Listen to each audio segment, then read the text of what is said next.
Assalamualaikum warahmatullahi wabarakatuh. Alhamdulillahi rabbil alamin. Wabihi nasta'in ala umurid dunya waddin. Summa salatu wassalam ala khairi man ba'athahullah rahmatan lil alamin. Sayyidil anbiya'i wal mursalin Rasulillah Muhammad sallallahu alaihi wasallam wa ala alihi wa ashabihi ajma'in. Orang tua kita yang kita muliakan di rumah ini dan segenap karib kerabat yang berhadir, marilah sama-sama kita panjatkan rasa syukur kita kepada Allah atas limpahan nikmat dan karunia, karena sesungguhnya diringankannya langkah kita berkumpul di rumah yang berkah ini. Ini juga bagian dari nikmat yang luar biasa. Apa tadi lagi disebutkan? Ini kita ingin menghidupkan kembali kebiasaan yang sempat terhenti selama COVID. Dan tentunya memang paling berat itu memulai sebuah kebiasaan baru. Ya. Tapi insya Allah ketika kita awali dengan baik, dengan penuh semangat, ke depan mudah-mudahan akan lebih ringan lagi langkah kita untuk hadir dimanapun kegiatan ini dilaksanakan. Salawat berangkaikan salam kita hadiahkan kepada Rasulullah Muhammad sallallahu alaihi wasallam. Allahumma salli wa sallim wa barik alaih. Tentunya harapan kita semua mendapatkan syafaat di yaumil akhir kelak nantinya. Ya Allah ya Rabbal alamin.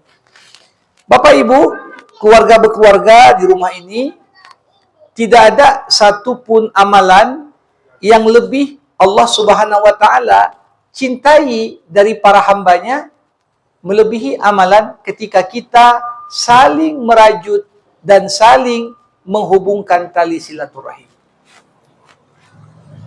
Karena sesungguhnya nilai kualitas iman seseorang tidak hanya semata-mata kita lihat dari bagaimana dia sholat, bagaimana dia laksanakan ibadah-ibadah ritual. Tapi tingkat beragama seseorang juga dapat dilihat dari bagaimana dia berhubungan dengan sesama. Makanya paling banyak hadis-hadis Rasulullah bercerita tentang bagaimana seharusnya hubungan sosial di antara kerabat itu terjalin.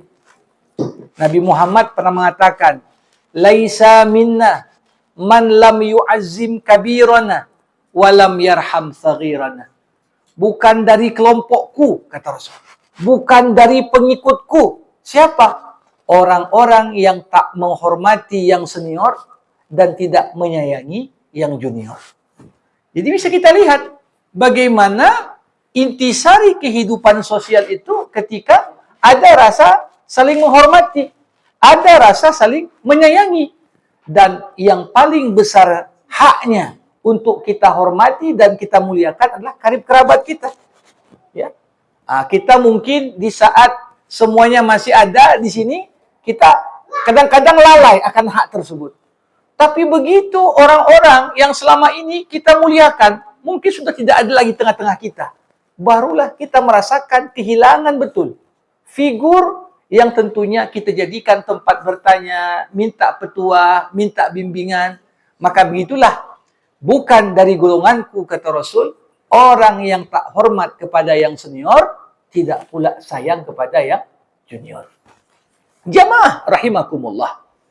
Silaturahmi itu istilah yang sering kita dengar dalam kehidupan kita sehari-hari. Namun sering sekali kita salah dalam memahaminya. Orang kadang-kadang kalau disebut silaturahmi, pikirnya datang berkunjung ke rumah orang aja. Kalau nggak datang berkunjung, nggak silaturahmi lah artinya. Seakan-akan silaturahmi hanya dibatasi dengan berkunjung. Padahal, bayangkan Rasulullah pernah mengatakan dalam sebuah hadis, La yadkhulul jannah qati'ur rahim. Tidak akan masuk surga orang yang memutuskan tali silaturahim. Jadi amalan apa yang dianggap memutus tali silaturahim? Sering Kita kalau hanya sekedar memahami silaturahmi dengan saling berkunjung, berapa banyak orang kita kenal, lama kita tak ke rumahnya. Apa artinya ini kita sudah putus silaturahmi? Nah, makanya penting sekali untuk kita pahami hakikat silaturahmi dan apa standar minimal silaturahmi. Sehingga kalau kita kerjakan standar minimal silaturahmi ini, dianggap kita tak memutuskan silaturahmi. Kalau mau kita tambahkan lebih dari itu, ya lebih bagus. Tapi seminimal-minimalnya silaturahmi itu apa? Jamaah rahimakumullah. Sebelum saya menjelaskan batasan silaturahmi, kita pahami dulu arti silaturahmi itu apa. Silaturahmi terdiri dari dua kata. Silah artinya hubungan. Rahmi itulah kata rahim. Kalau ibu-ibu paham betul bagaimana hubungan antara seorang ibu dengan janin dalam rahimnya. Mulai dari diperiksa positif udah hamil. Seorang ibu itu udah merasakan ada bagian di dalam tubuhnya yang makin lama makin membesar, lama-lama makin bergerak. Ya. Yang lebih luar biasa apa? Kalau kita lihat bagaimana janin dalam rahim seorang ibu sampai kemudian datang waktu bersalin, ini dia makan dari apa yang dimakan ibunya. Dia rasakan apa yang dirasakan ibunya. Sampai kalau seorang wanita hamil stres, janinnya pun terganggu. Itu menunjukkan hubungan yang sangat erat.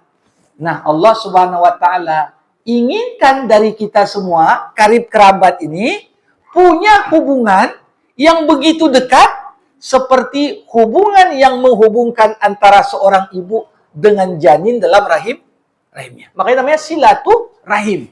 Rahim ibu. Hubungan kerahiman. Nah, maka dari itu silaturahim bukan hanya sekedar tahu nama, bukan hanya sekedar tahu nomor telepon, tahu rumah, tapi seutama-utamanya silaturahim kita bisa merasakan apa yang dirasakan oleh saudara kita. Sebagaimana seorang ibu merasakan apa yang dirasakan janinnya, sebagaimana seorang janin tahu apa yang dirasakan ibunya, begitulah seharusnya kita berkeluarga, bersaudara, dibangun di atas hubungan silaturahim yang kuat. Nah, maka dari itu, wajar kalau dikatakan oleh Nabi tadi, kalau orang sengaja memutuskan tali silaturahim, sholatnya bagus, puasanya bagus, tapi dia dengan sengaja memutus tali silaturahim, berarti ada yang salah pada ibadahnya. Kenapa? Karena hakikatnya semua ibadah dalam Islam bukan hanya berdimensi hablum minallah, bukan hanya menguatkan gimana hubungan kita dengan Allah, tapi juga menguatkan hubungan kita dengan sesama. Dan yang paling utama untuk kita jaga hubungan adalah dengan karib kerabat kita. Nah, makanya manusia ini kan kalau kita lihat dalam hidupnya ada banyak sekali ring atau lingkaran dalam hidupnya. Ada ring paling kecil. Seorang punya kedua orang tua, ada suami atau ada istrinya, ada anak, ini ring. Ring pertama. Ada ring kedua lagi. Ada kakeknya, ada pamannya, ada bibinya, ada ponakannya. Ada ringnya lagi. Kadang-kadang disinilah kelemahan banyak orang sekarang. Jangankan kita berkasih dengan orang-orang yang masih kerabat dengan kita, justru banyak dari kita pun tak kenal siapa saudara kita. Tak kenal. Ya. Begitu udah lama, rupanya family masih katanya. Padahal itu saudaranya. Bahkan hubungannya itu pun bukannya jauh, dekat. Nah, maka dari itu, disinilah saya yakin ketika pengajian ini dibentuk pertama kali, niat yang paling utama adalah keyakinan. Apa yang dikatakan Rasulullah, siapa yang ingin diberkati usia, dilancarkan rezeki, maka sambunglah tali silaturahim. Ini dia. Dengan kita bersilaturahim, kumpul, ya, yang namanya kita semua ya punya ring-ring keluarga yang makin banyak. Tetapi kita sempatkan berhadir di sini dengan niat minimal tiap langkah kita kemari tidak ada niat kecuali silaturahim, Allah gugurkan dengan tiap langkah kita kemari dosa-dosa kita. Nah, jemaah rahimakumullah, para ulama mengatakan ada 4 amalan, inilah seminimal-minimalnya yang harus kita kerjakan agar kita dianggap menyambung tali silaturahim. Artinya Pak, kalau 4 amalan ini tak kita kerjakan, dikhawatirkan, artinya seminimal-minimalnya silaturahmi udah gak kita jaga. Apa aja amalan itu? Yang pertama, seminimal-minimalnya silaturahim kalau saling berjumpa dan bertemu, saling menyapa dan mengucap salam. Ini makanya Rasulullah SAW pernah mengatakan dalam sebuah hadis, kalian takkan masuk surga sampai kalian beriman. Dan kalian tidak akan beriman sampai kalian saling mencintai. Tahukah kalian satu amalan, kata Nabi, kalau kalian kerjakan, kalian saling mencintai, saling mengucap salamlah di antara kalian. Jadi, coba bayangkan, kita kumpul hari ini, ya, mungkin kalau nggak diniatkan kumpul pengajian ini, tak terucap-ucap salam. Hari raya pun belum tentu sempat kadang-kadang. Ya, kumpul-kumpul pun kadang-kadang ya begitu sulit dan beratnya langkah kita. Tapi minimal ketika kita mengucapkan salam, ini adalah seminimal-minimalnya bersilaturahim. Bahkan dalam Islam itu ada aturan main dalam mengucap salam. Bagaimana aturan main mengucap salam? Rasulullah mengatakan, yang muda mengucapkan salam sama yang tua. Yang berjalan mengucapkan salam sama yang duduk. Yang sedikit mengucapkan salam sama yang banyak. Jadi, ini ada aturan main. Walaupun kita banyak, kadang-kadang kita mengucap salam duluan, ya nggak apa-apa. Ya, tapi jangan sampai kita melihat berjumpa, udah jarang jumpa, sekali jumpa tak saling salam pula. Betapa indahnya salam dalam Islam. Coba bayangkan, mana ada salam-salam yang lain seindah salam orang Islam. Assalamualaikum warahmatullahi wabarakatuh. Keselamatan bagimu. Rahmat Allah bagimu. Keberkahan Allah untukmu. Dalam satu kali salam, kita doakan keselamatan. Kita doakan rahmat. Kita doakan keberkahan diberikan kepada saudara kita. Luar biasa. Jadi ini makanya dalam agama kalau kita mengucap salam memang hukumnya sunnah. Tapi orang yang diucapkan salam hukumnya wajib menjawab. Jangan orang udah doakan malah kita tak balas kebaikan itu dengan kebaikan semisal. Bahkan dalam agama kalau orang mengucap salam hendaklah kita membalas dengan ucapan yang lebih baik. Kalau ada orang mengucap salam, Assalamualaikum aja. Kita jawabnya, Waalaikumsalam warahmatullahi wabarakatuh. Lengkap. Atau minimal, Waalaikumsalam warahmatullahi. Atau seminimal-minimalnya yang setara. Assalamualaikum, Waalaikumsalam. Waalaikumsalam warahmatullahi. Jadi ini seminimal-minimalnya bagaimana kita mengucapkan salam. Yang merupakan seminimal-minimalnya bagaimana kita menyambung tali silaturahim. Jamaah rahimakumullah. Amalan kedua yang dianggap sebagai seminimal-minimalnya silaturahim itu apa? Kaful aza. Jadi kalau kita dalam interaksi dengan sesama kerabat, interaksi dengan keluarga, seminimal-minimalnya apa? Supaya kita dianggap tidak memutus tali silaturahim, tahanlah dirimu dari menyakiti. Ya. Kadang-kadang kita mungkin belum bisa kasih apa-apa. Seminimal-minimalnya jangan sakiti. Jangan ganggu. Makanya kalau kita lihat dalam Al-Quran itu tegas sekali Allah katakan, ya, wakhfid lahuma janaha dzulli minar rahmah Merendahlah kau di hadapan orang tuamu. Ya. Merendahlah engkau di hadapan orang tuamu. Sampai mengucapkan kata saja itu masuk kategori dosa besar. Bisa mengundang kedurhakaan kepada kedua orang tua. Nah, jadi ini adalah potret bagaimana gambaran ketika kita merajut silaturahim seminimal-minimalnya, janganlah kita saling menyakiti. Udah jarang-jarang jumpa, sekali jumpa berkelahi pula. Udah jarang-jarang jumpa, ucapan yang terucap yang menyakitkan hati pula. Ini perlu untuk kita waspadai. Nah, jamaah rahimakumullah, memang kadang-kadang begini juga orang berpikir. Makin sering jumpa, makin sering berantem. Jarang jumpa, jarang berantem. Kalau begitu, bagus jarang jumpa aja. Namun jamaah rahimakumullah, harus kita pahami bahwasanya di saat kita mampu tetap menjalin komunikasi yang baik, ya, walaupun tantangan dan godaan rusaknya hubungan itu besar, namun kesabaran kita untuk menghadapi masalah tersebut itu juga merupakan sebuah amal soleh yang begitu besar nilainya di sisi Allah. Jadi bagaimana kita tahan diri kita?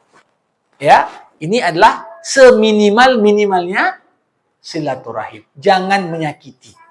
Apakah dengan perbuatan, apakah dengan perkataan. Tapi ada yang ketiga. Apa seminimal-minimalnya kita dianggap menyambung tali silaturahim? Para ulama mengatakan, hendaklah kita membantu dan menafkahi keluarga yang tidak mampu. Tahu kita, ini keluargaku, ini ponakanku, ini pamanku, ini ayahku, ini pamanku. Tahu kita dalam kondisi mungkin sakit, dalam kondisi mungkin berkebutuhan. Kita pula ada lebih. Coba bayangkan, bagaimana Rasulullah mengatakan dalam sebuah hadis, sedekah untuk orang jauh dapat 1 pahala.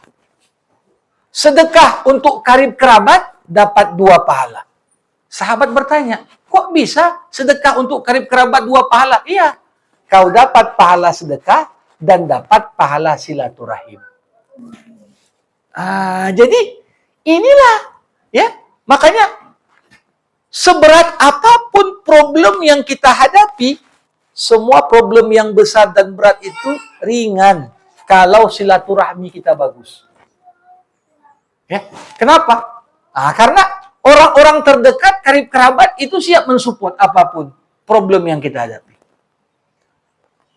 Kalau kita lihat, dulu ya pernah terjadi di masa Abu Bakar As-Siddiq hidup. Abu Bakar ini punya ponakan, namanya Mistoh. Mistoh ini miskin sekali. Sampai ya biaya dapur bulanannya pun disubsidi oleh Abu Bakar. Disubsidi, tiap bulan diambil. Namun, begitulah dinamika dalam berkeluarga. Mistoh ini ketika istri Rasulullah Aisyah dituduh berzina oleh orang munafik, Mistoh ini tergelincir, ikut pula menyebarkan hoax. Padahal dapurnya disubsidi oleh Abu Bakar pamannya. Apa yang terjadi jemaah? Setelah Al-Quran membersihkan nama baik Aisyah, lewat turunnya 18 ayat di surah An-Nur, Abu Bakar langsung bersumpah, demi Allah, takkan ku kasih lagi nafkah untuk si Mistoh. Saking palaknya Abu Bakar itu. Ya, air susu dibalas air tuba. Betapa baiknya Abu Bakar, sikap Mistoh, ponakan yang dibiayainya, justru menikam dari belakang. Tapi, Bapak Ibu, jamaah rahimakumullah, apa yang terjadi? Setelah Abu Bakar bersumpah, turun ayat Al-Quran. Masih juga di surah An-Nur. Wala ya'tali ulil fadli minkum wasa'ati ayyu'tu ulil kurba wal yatama wal masakin. Tidak pantas bagi pribadi yang terhormat bersumpah untuk memutuskan tali silaturahim dengan kerabatnya. Hendaklah, kata Allah, dia mengampuni dan membuka lembaran baru. Begitu turun ayat ini, langsung Abu Bakar tersentak. Dia tahu betul, ini ayat ini untukku ini, bukan untuk orang lain ini, katanya. Maka apa yang dilakukan Abu Bakar, Bapak Ibu? Dipanggilnya Mistah.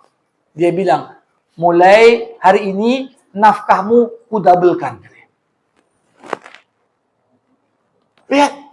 Jadi yang namanya dinamika dalam berkeluarga, jangankan zaman sekarang, zaman Abu Bakar dulu pun ada juga yang istilah orang metodenya mentiko sikit, ada juga. Ya, kadang-kadang udah kita berbuat baik, dia fitnah macam-macam. Tapi jamaah rahimakumullah, sadarilah kita berbuat baik bukan karena siapa-siapa, kita berbuat baik hanya untuk Allah. Terlepas orang yang kita bantu, kadang-kadang tak tahu diri, itu urusan dia sama Allah. Tapi orang yang terhormat tidak akan pernah membalas kebaikan dengan keburukan.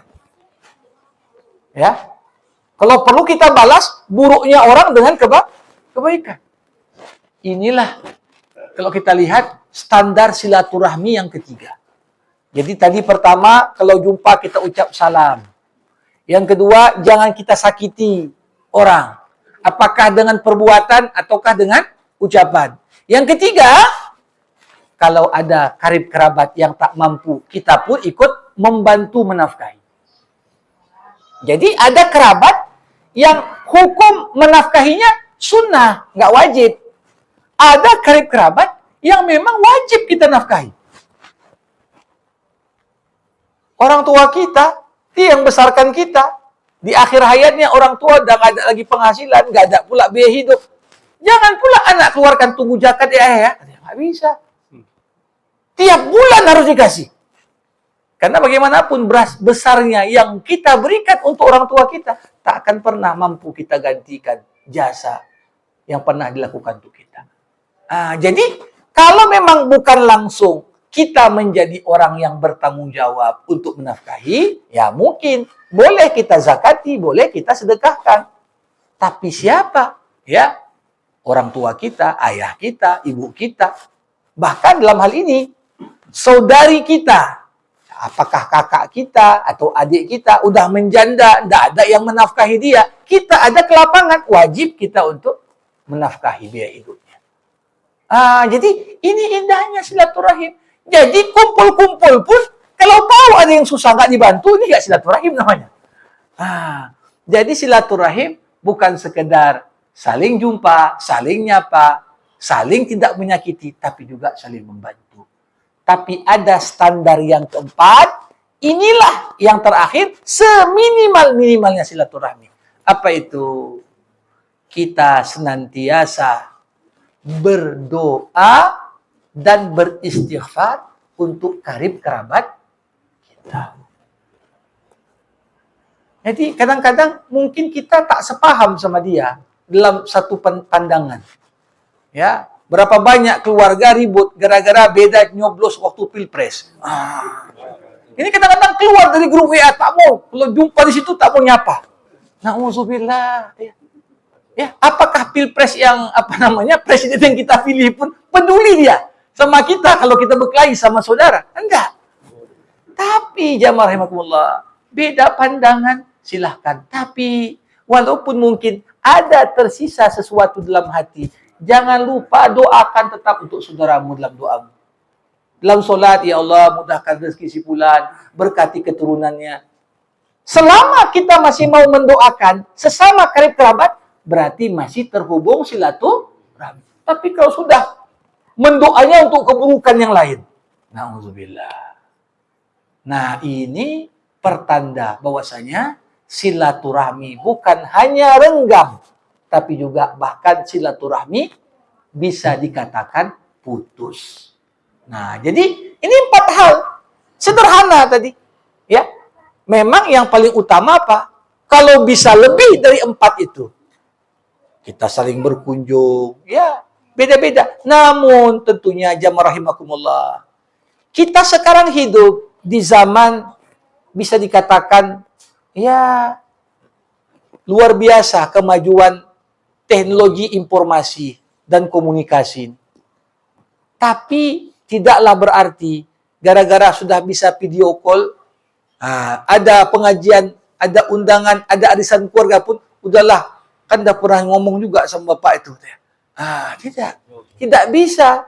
Kita, ya minimal, bagaimana sarana yang Allah Subhanahu wa Ta'ala berikan pada kita ini dengan adanya ya WA kah, telekonferensi kah, atau apapun namanya, lewat Zoom kah, bisa mendekatkan yang jauh.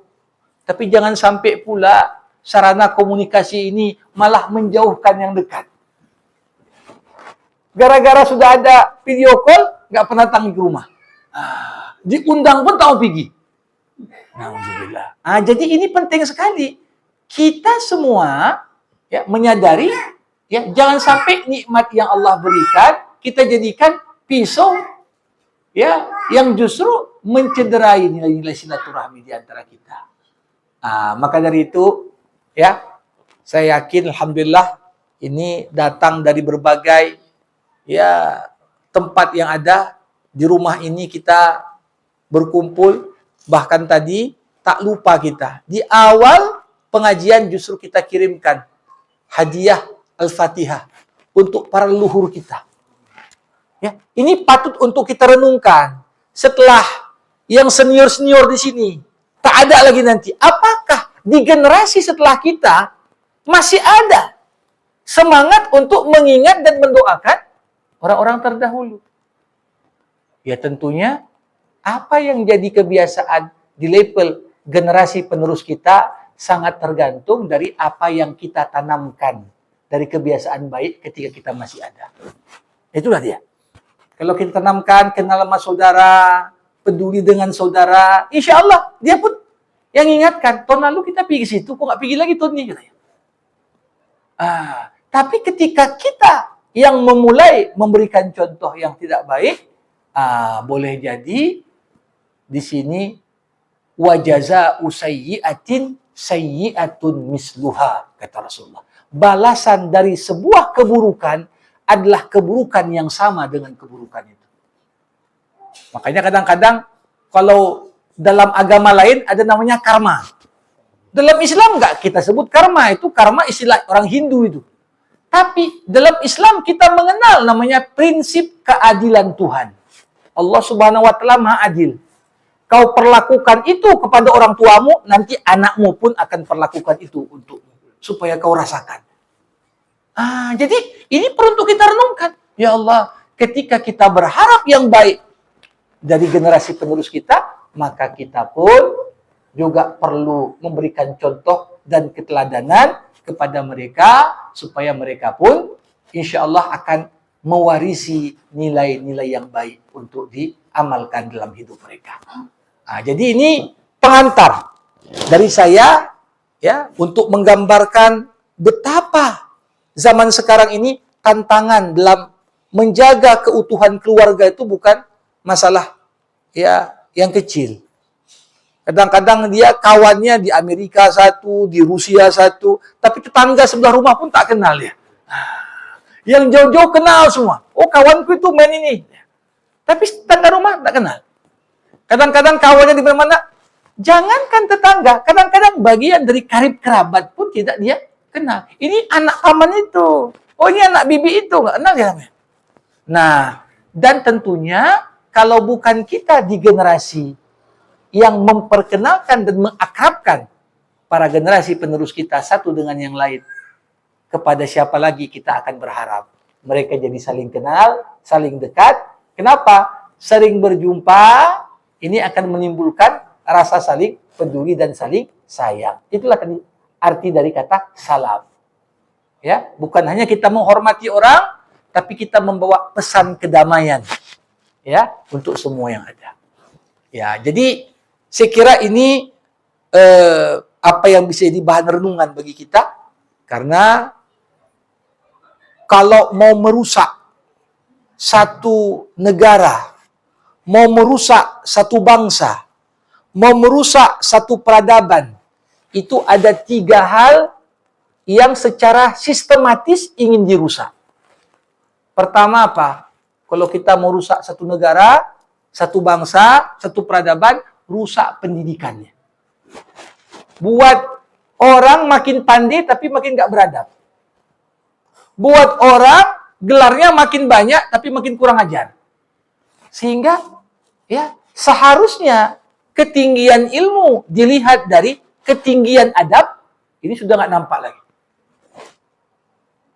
Jadi seakan-akan ilmu itu pandai ngomong aja, tapi sikap dan perilaku nggak mencerminkan ilmunya. Yang kedua, mau rusak satu negara, satu bangsa, satu peradaban, rusak keluarganya. Rusak keluarganya. Bapak Ibu, ini belakangan kita mendengar data yang kena korban ya judi online. Pelaku judi online di Indonesia ini 2 juta lebih. 1% dari penduduk Indonesia. Itu yang terdata. Kalau satu anggota keluarga saja udah kena judi online, berarti korbannya satu keluarga itu. Kenapa?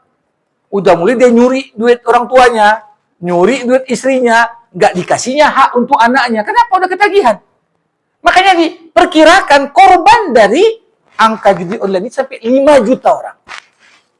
Coba bayangkan, kalau tidak kuatlah hubungan keluarga, ya siapa yang mengingatkan? Ya, orang ketika terlibat dengan judi online nggak langsung ketagihan tuh, dia sikit, lama-lama habis duit. Penghasilan semuanya ke situ. Ya, dikasih bansos pun bukan untuk makan, untuk tambah lagi judi online baru. Jadi disinilah saya kira kita perlu menyadari kumpul-kumpul pengajian ini bukan hanya sekedar untuk kita memuliakan yang mengundang, tapi kita semua membutuhkan. Kenapa? Kalau kita tidak kuatkan hubungan antar keluarga di masa-masa sulit, siapa yang diharapkan bisa membantu? Ya pasti keluarga juga. Dan yang ketiga, kalau mau menghancurkan bangsa, menghancurkan negara, menghancurkan satu peradaban, mudah caranya. Apa? Rusak ulamanya. Rusak tokoh-tokoh agamanya. Dibuatlah ulama ngurusi tambang. Nggak ceramah lagi dia tuh, ngurusi tambang aja nih, batu bara banyak duit di situ. Sehingga orang tidak lagi memiliki respect kepada tokoh agama.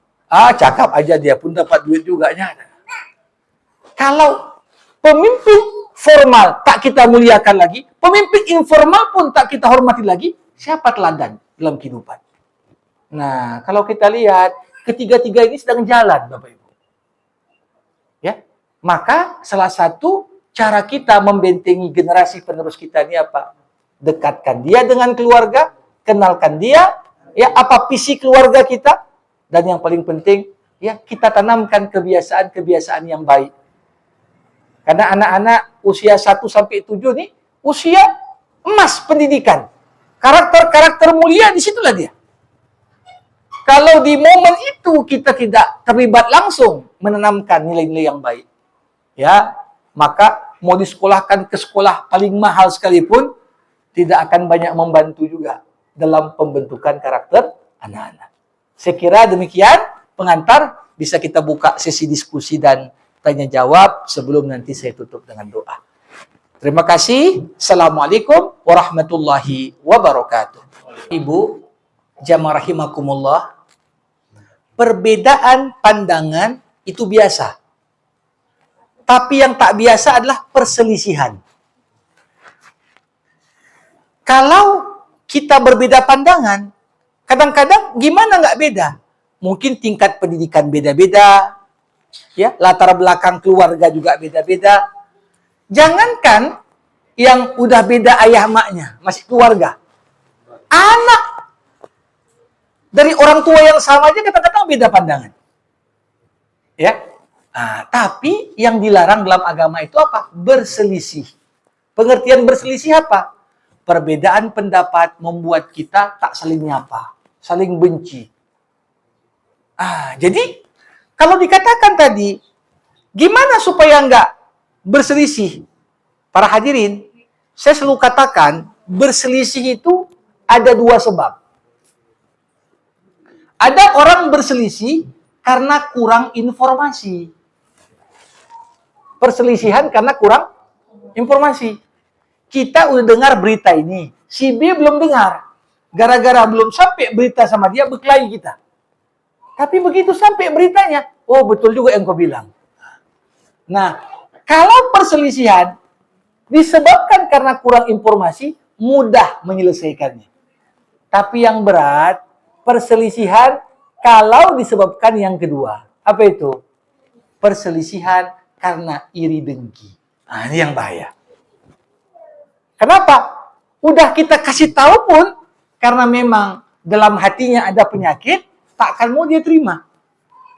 Nah, maka dari itu, ya, bagaimana menghindari yang seperti itu? Tiap orang harus banyak fokus pada bagaimana membersihkan hatinya. Ya, jangan kita merasa paling benar dalam segalanya. Ya, kemudian kita juga perlu membuka peluang untuk mendengarkan pandangan berbeda. Kita pertimbangkan juga. Jangan ketika sudah berbeda, mendengar pandangan yang berbeda saja, kita langsung tutup ya kesempatan. Nggak mau dengar saya. Yang penting harus begini. Nah, jadi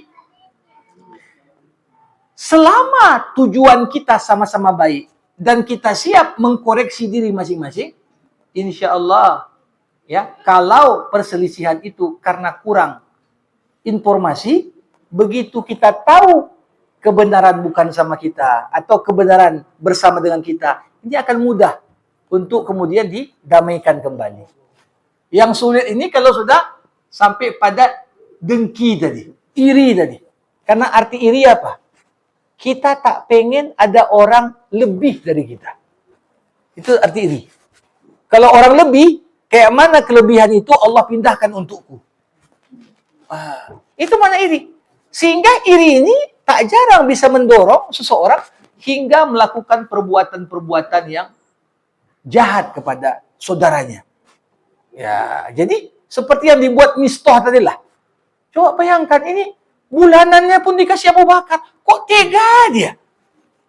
Nah, minimal kalaupun dia apa, ya gak usah ngomong lah, diam aja, itu kan menghormati yang menafkahi dia. Ini kenapa pula dia termasuk yang mengubar fitnah itu kemana-mana? Nah, begitulah.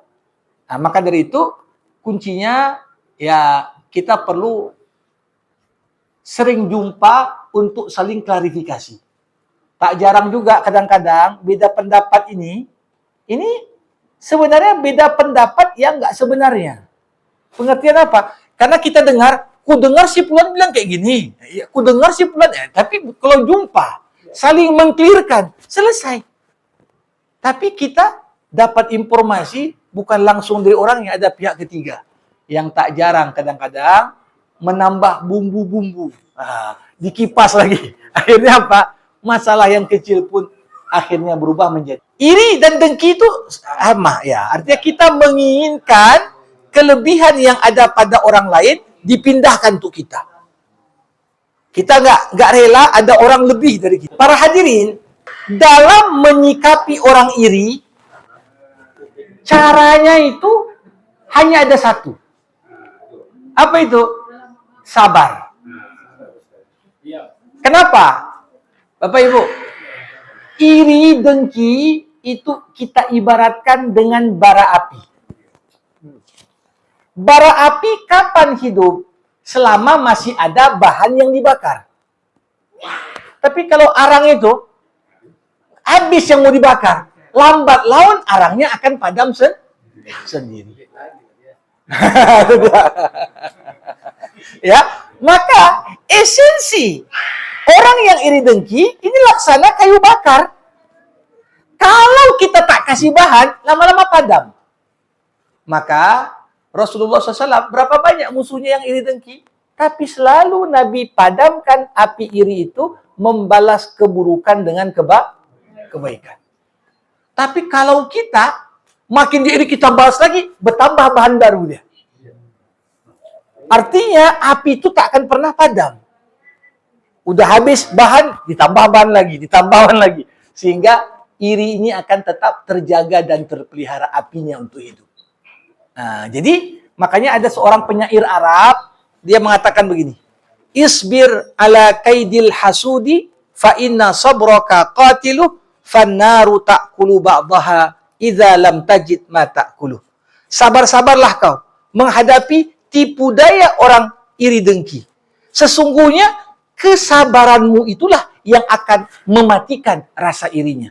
Kenapa? Karena api akan saling memadamkan satu dengan yang lain kalau tidak mendapati lagi bahan yang dapat dibakar. Api kalau nggak lagi dibakar, lama-lama padam sendiri. Begitulah dengki tadi. Alhamdulillahirabbil alamin. Wassalatu wassalamu ala asyrafil anbiya'i wal mursalin wa ala alihi wa sahbihi ajma'in. Allahumma salli ala Sayyidina Muhammad wa ala ali Sayyidina Muhammad wa ashghilid dhalimin bidh-dhalimin wa akhrijna min bainihim salimin. Allahumma ighfir lana dhunubana wa liwalidayna wa li ikhwanina alladhina sabaquna bil iman.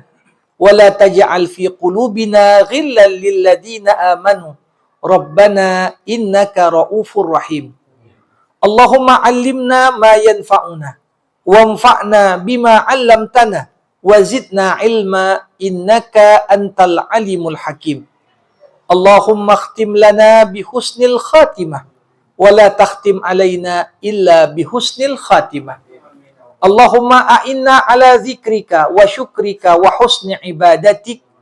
Rabbana ij'al jam'ana hadza jam'an marhuma wa tafarruqana min ba'dihi tafarruqan ma'suma.